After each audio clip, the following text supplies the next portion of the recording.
Ooh, hey, okay. All right, scholars, today we are working on Listen and Respond for Green and Purple. This is your story, How to Babysit a Grandma. Go ahead and write down your name at the top, and then it's either the 23rd or 24th, depending on your group color. So make sure you check the board and fill that in. And then fill in the title. So, How to Babysit a Grandma. Boom. All right, so then it says, as college-ready readers, we always use college-ready sentences. We always support our ideas with evidence from the text. Preview. Readers always collect clues before they get started reading. Look at the front and back covers of the book before you start reading or listening to the story and fill in the chart below. What do you think this book is going to be about, and why do you think this? I think this book will be about blank. I think this because blank. Another thing this book might be about is blank. I think this because blank. So let's go ahead and check that out now. So on the front, I see a young girl and I see a grandma and a dog. They look like they're hanging out for the day. Then on the back, just some other books about how to babysit grandpa, how to surprise a dad, how to catch a Santa. So I think this book will be about how to do something. And I think this because I see how to in the title. So then you're going to come up with something different than what I have. And you're going to put it right here. So these two cannot be the same thing. And notice a lot of us are just writing the same thing twice. That's completely a waste of time. If you've already written it here, you definitely don't need to write it here. You're just taking up time and effort that you could be using on other things, and it's not helping anybody. So make sure that these two do not match. They cannot be the same. They need to be different. These two answers, however, should be pretty similar because we only have two things that we can pull from. We can pull from the front of the book and we can pull from the back of the book. We cannot pull from inside the book because we haven't read the book at this point, correct? Now we're ready to get started. So let's look and see at the first thing that we're looking for. Characters and setting. Readers know that understanding the characters and setting of a story will help them to better understand what's going on in the story. So here I'm listing my characters, and here what do I know about them? I'm thinking inner traits and outer traits. Remember, inner traits are things on the inside. We can only tell by what the character says, what they do, how they act. And then outer traits are things on the outside that we can see by looking. Oh, I can see you're tall. I can see you're short. I can see that you have glasses. I can see that you're a boy, you're a girl. I can see that you have short hair, long hair, right? So keep that in mind as we read. Let's go ahead and see how to babysit a grandma.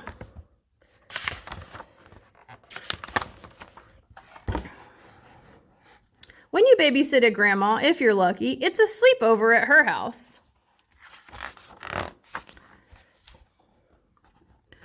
What should you do when you get to her door? Put on a disguise and say, "Guess who?" Knock with a secret knock that only she knows. Tap, tap, tappity tap. If you like cats, meow. If you like dogs, bark. If you like goldfish, When she opens your door, shout, "Grandma, your babysitter's here."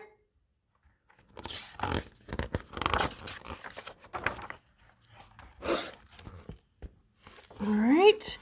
Hug your mom and dad goodbye and say, "Don't be sad, I'll be home soon." Now tell your grandma all the fun things you have planned. How to keep a grandma busy. Go to the park, bake snickerdoodles, have a costume parade, go to the park to feed the ducks, do yoga, look at family pictures, go to the park to swing, play hide and seek, make goofy hats, go to the park to slide, have a dancing puppet show, read stacks of books, go to the park to take photos, do puzzles, play cards. As the babysitter, you need to let her choose. Of course, she'll want to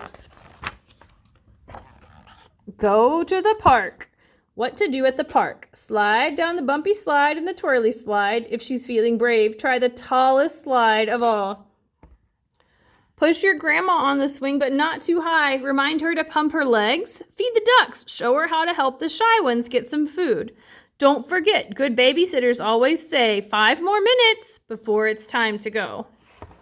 All right, so I'm going to pause right here because I think we have some characters. We don't know this girl who's talking to us. We don't know her name. So what I'm going to do is write narrator. And then an outer trait that I can tell is that she's a girl, right? And then an inner trait is that she is very creative. She's come up with all of these interesting ideas for them to do together at their time. And then we have the grandma. So I want you guys to come up with traits for grandma. So you should have at least 2 filled in here. And then come up with another character and 2 traits for the character based off of what you've read. So then what is the setting of the story? The setting of the story is blank. How does the setting match what is happening with the characters? So remember, the setting of the story is always a place. If you cannot go there, then you have this answer wrong. So if you put something like, she did this because she had a friend, that's not a place. I can't go there. That's not a setting. So you have the wrong answer. So you need to change it. Make sure that whatever you write for setting is a place. A lot of us are getting a little confused with how does the setting match. So just think about, where do grandmas and grandkids usually hang out? Do they hang out? I guess they hang out at lots of different places, right? So honestly, many different settings would fit for this story. But think about things like, if you have a teacher and students, would you put them at home in bed, or like at like an amusement park with their parents? That doesn't really make sense, right? Because usually teachers and students hang out at school. So we're trying to figure out what is the best setting and why did the author pick that setting. So think about it like that. Try to think like, oh, teachers and students hang out at school. Moms and dads live at home with their kids, so they would probably be home at the house, right? If I'm going to go swimming, it wouldn't make sense that the setting would be the roller skating rink, right? That doesn't really make a lot of sense because you can't swim at a roller skating rink. So that wouldn't be a very good setting for a story about going swimming. So try to think, where is this happening and how does it match? Where are they at and how does that match? All right, let's see what happens next. Back at home, plan some more fun. How to play with the grandma. Grab 2 microphones and sing a duet. You might want to try You Are My Sunshine or Happy Birthday, or make up a new song together. Line up all her shoes to play shoe shop. If your grandma likes fancy things, decorate her with ribbons, bows, and stickers. Shout ta-da when you hand her a mirror. Soon it's time for dinner. Your grandma may be a yummy cook, but share your tricks to make everything taste even yummier. Add sprinkles to anything. Well, almost anything. Arrange the food to make silly faces. Shut your eyes as you take each bite and say,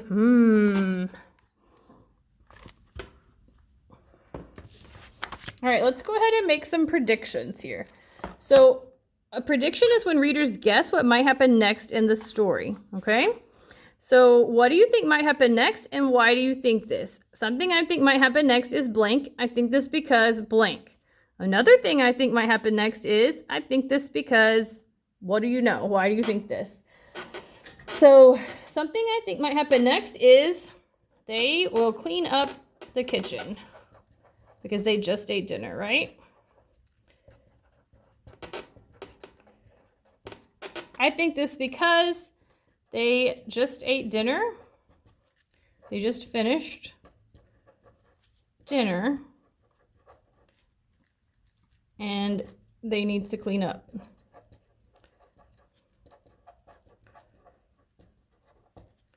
So that's kind of how we make a prediction. We tell why we think they need to clean up. What do I know about when I eat dinner? I don't leave it sitting out on my counter.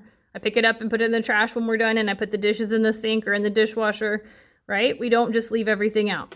And then another thing I think that might happen next is, so it doesn't have to be about dinner. What else have they been doing, and what else do you think they might do, and why do you think that? So go ahead and fill those 2 in, and then we'll keep on reading.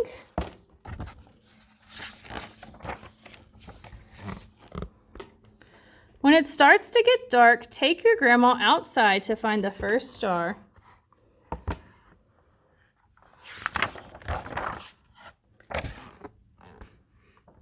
Back inside, snuggle up and read some books. Turn the pages slowly so she can find everything in the pictures.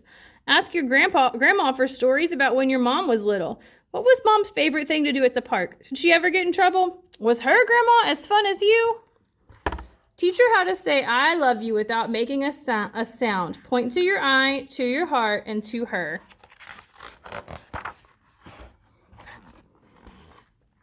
Now let your grandma choose where she wants to sleep. Places to sleep. In a tent, on the floor, on the couch, in the little bed, in the big bed. If she asks, should we leave the nightlight on, the hall light on, the door open? Answer, yep, yep, yep. Once you're both tucked in, make shadow puppets. Have your shadow foxes kiss goodnight. If she's missing your mom and dad, tell her they'll be here tomorrow, bright and early. In the morning, when you hear a knock, open the door dressed up as twins. After you're all packed up, comes the hardest part, goodbye time. How to say goodbye to a grandma. Let her borrow some sprinkles, some books, some stickers, some ribbons. Say I love you without making a sound. Give her a big hug and ask, when can I babysit you again? The end. So now we're ready to do our visualize activity. So this is where we make our mind movie in our brains. Readers always think about how this story might look in their heads. Readers make a mind movie about what they are reading and they see the story in their heads. What do you think this part of the story might look like and why do you think this? I'm imagining the part in the story where blank is happening. I'm imagining it looks like blank. 3 things to describe this are blank, blank, blank. I think this part looks like this because. So let's go ahead. I need you to copy what I write on the first part. So I'm imagining the part in the story where the narrator and grandma